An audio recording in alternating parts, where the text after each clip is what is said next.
We are opposed around the world by a monolithic and ruthless conspiracy that relies primarily on covert means for expanding its sphere of influence. It is a system which has conscripted vast human and material resources into the building of a tightly knit, highly efficient machine that combines military, diplomatic, intelligence, economic, scientific, and political operations. Its preparations are concealed, not published. Its mistakes are buried, not headlined. Its dissenters are silenced, not praised. Americans, mobilize. Stand together, stand tall. Tell the government you're mad as hell. No longer cooperate with the government. Do not accept the national ID card. Do everything in your power to restore freedom and your individuality back to America. Stop being a country run by the institutions for the institutions. Let's go back to we the people, by the people, for the people, as opposed to we the institution, by the institution, for the institution. Stop being scared. We have to stand up and do what's necessary to take back, to stop these bankers, this elite, this government full of lies, congressmen full of liars. As Iraq veterans against the war, we are resisting an occupation we once risked our lives for. We swore to support and defend the Constitution of the United States of America, but we found out the hard way that the greatest enemies of the Constitution are not to be found in the sands of some far-off land, but rather right here at home. When injustice becomes law, resistance becomes duty. It is time we start meeting oppression with resistance.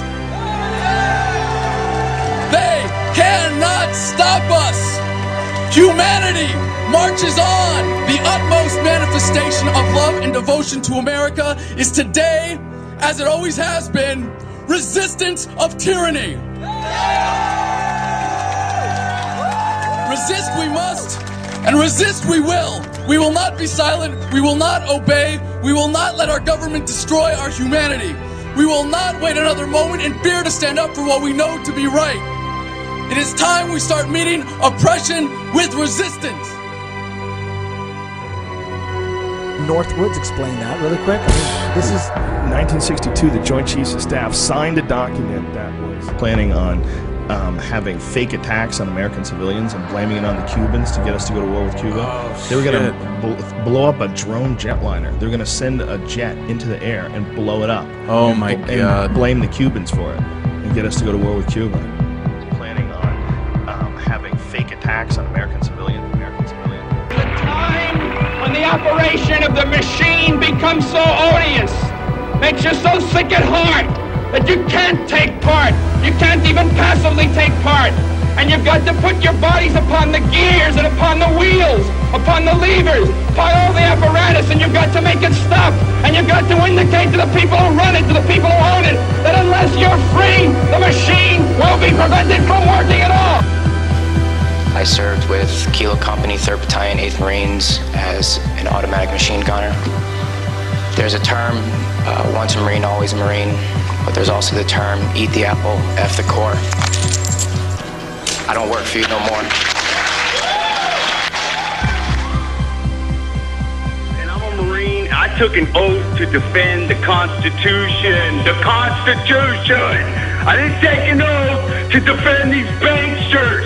And I guarantee you, all you devil dogs out there need to rise up and take over this country and defend the Constitution against these punks. Okay, I'm sick of it too, Alex. You know, I'm a Marine, but I'm sick of this. You know, they're using us and they're sucking us dry and they are destroying us.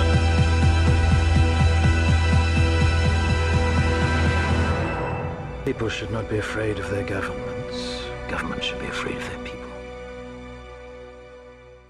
Councils of government, we must guard against the acquisition of unwarranted influence, whether sought or unsought, by the military-industrial complex.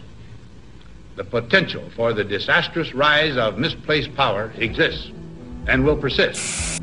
We must never let the weight of this combination endanger our liberties or democratic processes.